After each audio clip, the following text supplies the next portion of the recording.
हरिओम. योगदास श्री जयगणेश जोशी यांनी केलेले आत्माराम या ग्रंथाचे हे निरूपण आपण ऐकतोय. अध्याय 2, ओवी क्रमांक 17. जीव शिव आणि ईश्वर हाही मायेचाची विस्तार, विश्वरूप विश्वंभर अवघी माया. श्री समर्थ मागील ओवीप्रमाणेच येथे मायेची व्यापकता सांगत आहेत. श्री समर्थ सांगतात की जीवा शिवाची जोडी देहामध्ये असते, तो सुद्धा मायेचाच विस्तार आहे. जर देह नसेल तर ही जोडी अव्यक्त राहील.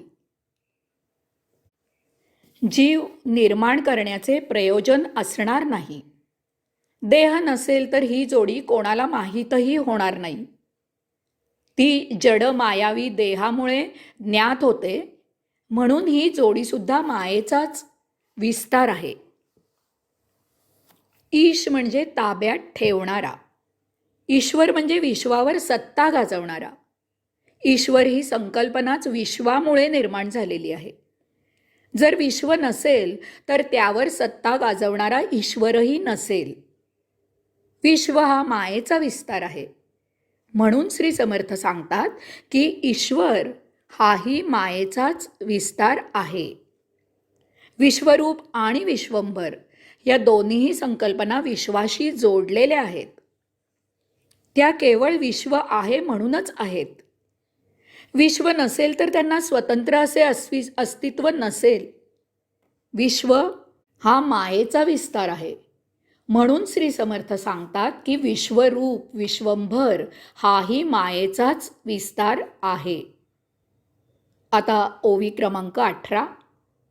माया मनास चाळक, माया बुद्धीस व्यापक, माया एकी अनेक ऐसे बोलणे. प्रशांत, मौन, स्थित अशी अंशात्म्याची 3 प्रमुख वैशिष्ट्ये आहेत.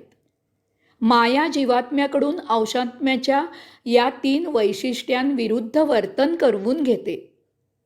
याचे निरूपण श्री समर्थांनी ओवी क्रमांक 18, 19 आणि 20 अशा 3 ओव्यांमध्ये केले आहे. तसेच 20व्या ओवीत श्री समर्थांनी मायेच्या आणखी 2 विशेष गोष्टी सांगितलेल्या आहेत. याचे पहिल्या प्रकारचे निरूपण येथे श्री समर्थांनी केले आहे. 1. आत्माराम प्रशांत आहे. माया मनाला चाळवते. यामुळे मनात उपभोगांची अभिलाषा निर्माण होते. जितके उपभोग उपलब्ध आहेत तितके सर्व उपभोग घ्यायची मनात उर्मी येते. उपभोगांसाठी मन प्रक्षुब्ध होते. त्यासाठी प्रयत्न करायला, त्यासाठी धावाधाव करायला ते देहाला प्रोत्साहित करते. इतकेच नव्हे तर जे उपभोग अद्याप उपलब्ध नाहीत अशा उपभोगांची कल्पना करून, तर्क करून ते मानवी बुद्धीला असे उपभोग संशोधन करून शोधायला उद्युक्त करते. 2. आत्माराम मौन आहे. माया बुद्धीला व्यापक व्हायला भरीस घालते. ते बुद्धीला उपभोगांचा विस्तार करण्यासाठी विचार करायला सांगते. बुद्धी काये वाचे मने मौन सोडते आणि उपभोगांच्या मागे धावते. आता पंच ज्ञानेंद्रियांकडून त्यासाठी ज्ञान ग्रहण केले जाते. स्मृतींमध्ये शोध घेतला जातो. आता यासाठी पंच ज्ञानेंद्रिये कामाला लागतात.